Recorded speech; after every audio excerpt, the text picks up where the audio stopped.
Hello, welcome all. My name is Palki Jain from Within and Online, and if you haven't subscribed to our channel, then consider it right away.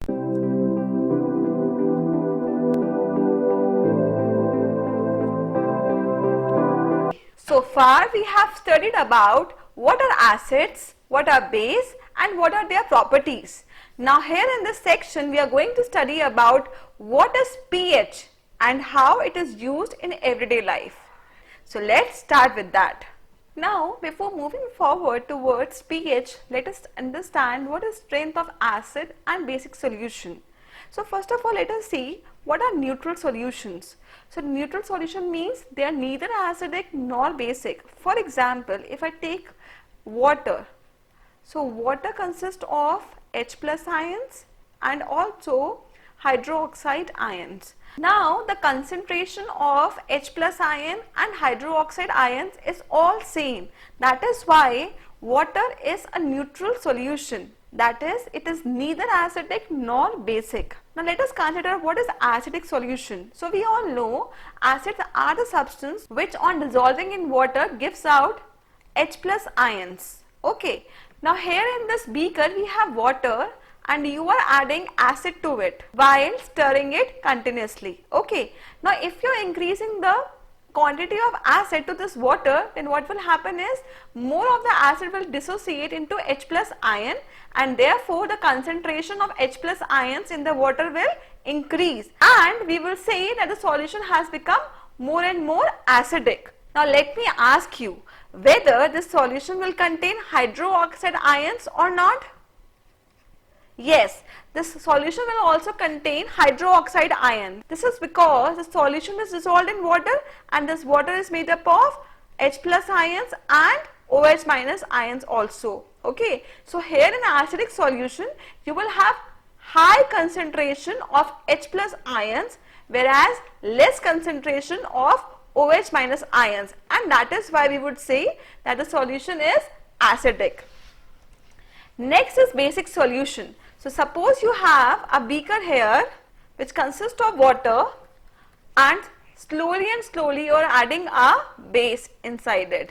So what will happen? This base will dissociate into Na plus ion and OH minus ion.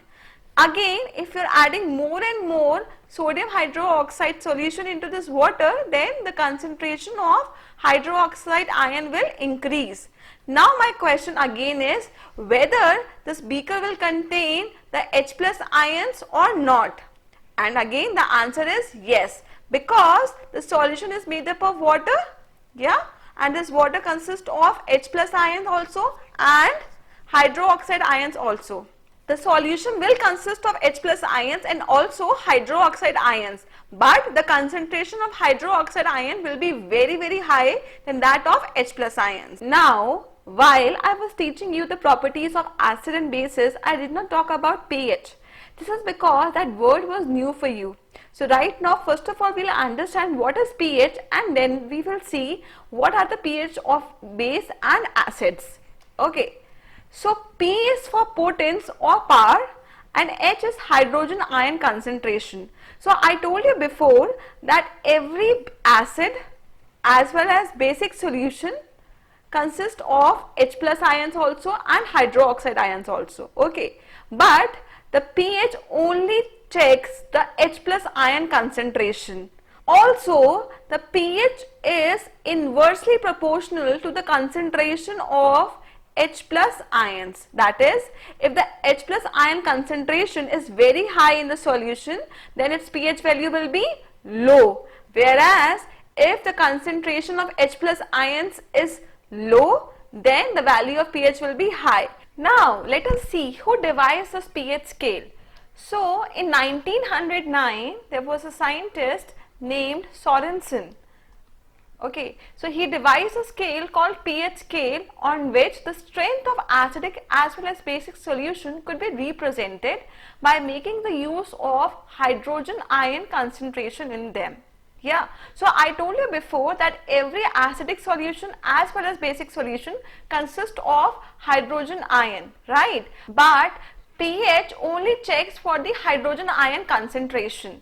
Okay, next, as we already discussed, pH of a solution is inversely proportional to the concentration of hydrogen ions in it, right? So we know that for acidic solution, the concentration of H plus ions is very high. It means the pH value for acidic solution will be low. Here you need to understand that more acidic a solution is, the lower will be its pH. Talking about basic solution, so basic solution will have high concentration of hydroxide ions and low concentration of H plus ions. That is why the value for pH for basic solutions will be towards the higher end. Okay. Now the question arises that why do we need the pH scale when we have litmus paper in order to check the acidity as well as basicity of a solution? So let me tell you, basically pH scale tells you the strength of an acid or a base. What is strength? It tells you how strong is the acid or how weak is the acid. Similarly, it tells you how strong is the base and how weak is the base, and this is with the help of this scale. So basically we have a color code here, right? So the pH scale starts from 0 and it ends at 14, right? 7 is for neutral solution. Okay, so as we move from neutral to 0, it means the acidity will increase. So what can we say about the strong acids? So strong acids lies between 0 to 3. Okay, numbers from 0 to 3 represents strong acids. Okay, whereas if you are moving from 3 to 6.9, then it will represent the weak acids. Okay, now as we move from neutral to the alkaline solution. So alkaline means they are basic solution, and basic means they will have low concentration of H plus ions. Okay, so 8 to 10.5 will represent weak bases, whereas from 11.5 to 14 you get strong base. Now let us see the pH values of some of the most common substances. So here I told you, as you are moving from neutral solution towards the value 0, the acidity will increase. Okay, whereas from neutral, if you are moving towards the value 14, the basicity will increase. Okay, now let us see here. So here if you see, 7 is for distilled water. So distilled water is a neutral water, right? If we talk about gastric acid which is secreted in our stomach, its value is 1. Okay. We talk about soapy water solution, the basicity is 12. If we talk about baking soda, it is 9, and that is why it can be consumed. Milk of magnesia we actually consume when we have acidity problem. So its value is 10, which makes it a weak base, and that is why it can be consumed. Okay. Talking about tomato juice, it is a weak acid and that is why it is consumed. Black coffee, it is a weak acid, that is why it is consumed. Okay. Now if I talk about 0, so what will come at 0? So 0 is basically for battery acid and HCl acid, whereas talking about 14, so it is for liquid drain cleaner, which is highly basic, whereas for 0 it is for HCl, which is a very strong acid, and also for battery. So battery acid also has a pH of 0. Now let us see the importance of pH in everyday life. For example, pH of gastric juices in the stomach is important in the process of digestion. The pH changes in mouth can become a cause of tooth decay. Even the growth of plant and survival depends upon the proper maintenance of pH. And some plants make use of acidic and basic liquids for self-defense. Let us understand them in detail. So first of all, we are going to understand about pH in a digestive system. So what happens is our stomach produces hydrochloric acid, HCl, which helps in the proper digestion of food. Now sometimes what happens, due to overeating, this HCl is produced in excess amount and this causes irritation and acidity. Now in order to nullify the effect of excess acid in our body, what do we use? We make use of antacids. This is ANTACIDS, antacids. So these antacids could be a baking soda or it could be milk of magnesia. Now both milk of magnesia and baking soda are mild bases, and that is why they do not have any toxic effect on our body, right? Being basic in nature, these antacids reacts with excess of HCl in the stomach and neutralizes it. Next, we are going to study about pH change as a cause of tooth decay. So when we eat food containing sugar, then the bacteria which is present in our mouth. So actually what happens is our mouth consists of bacteria. So this bacteria breaks down that sugary component inside our food into lactic acid. Okay. Now acid is sour in taste, and that is why when we wake up in the morning, we feel some kind of sourness in our mouth, right? Now what happens is tooth decay starts at pH less than 5.5. So if the pH of the mouth falls below 5.5, then this acid becomes strong enough in order to attack the enamel of our teeth and corrode it. Okay, for this what do we use? We make use of toothpaste every morning, right? What we do is we make use of brushing.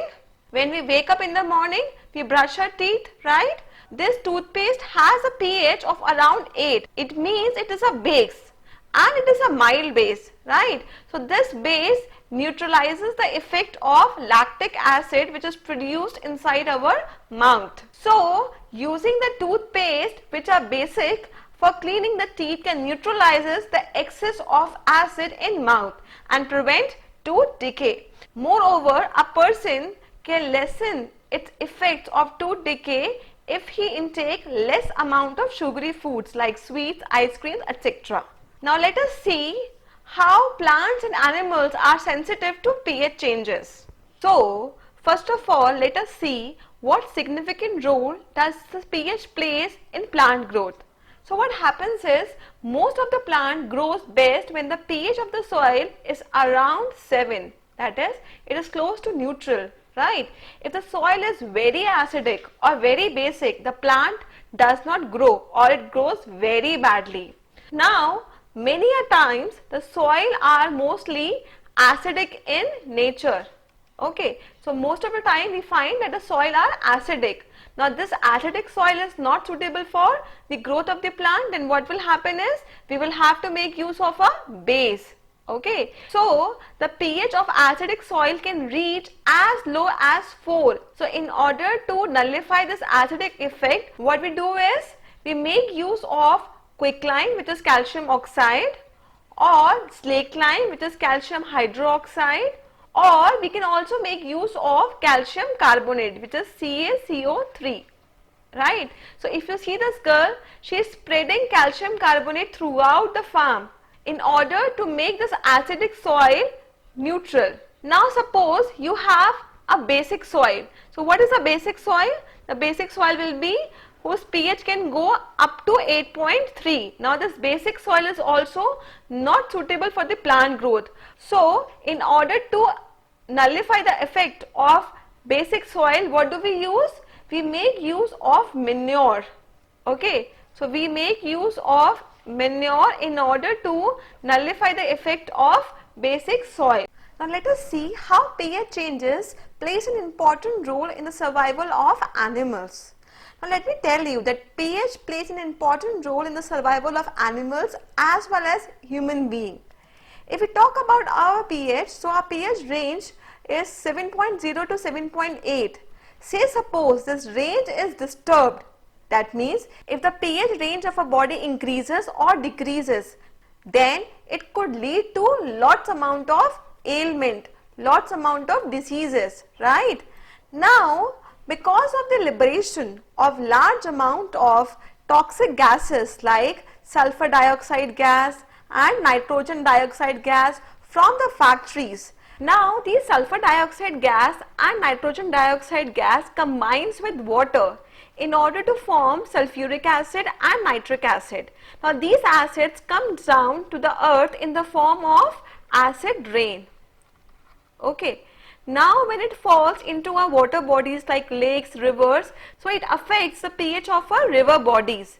It decreases the pH to 5.6, and this 5.6 is very acidic for aquatic life, right? So the aquatic life which is living inside those river bodies get affected and gets killed. So in order to nullify the effect, what do is we make use of calcium carbonate. So frequently our government throws calcium carbonate into these river bodies so that the effect of this acid rain could be nullified. Now the last is self-defense by animals and plants through chemical warfare. Now what happens is there are many animals and plants that protect themselves by injecting painful and irritating acids and bases into the skin of their enemies. For example, we all know this is a honeybee. Okay, this honeybee injects the acidic liquid to a body. Now in order to nullify this effect, what do? We have to make use of a base. Okay, so the common base which is available at our home is baking soda. So in order to nullify the effect of this acidic liquid, we make use of this base baking soda. Next is we have wasp here. So this wasp injects alkaline liquid to our body which is treated through mild vinegar.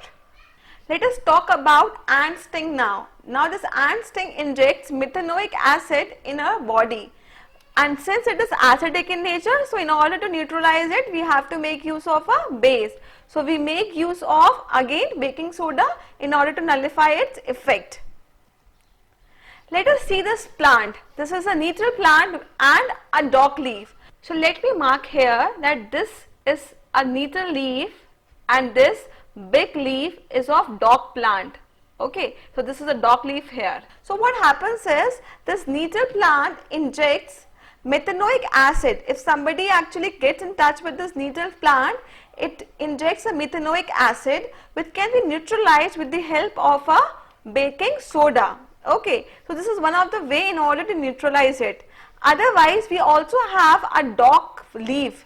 We can also nullify the effect of methanoic acid given by nettle plant with the help of dock plant which grows just beside the nettle plant.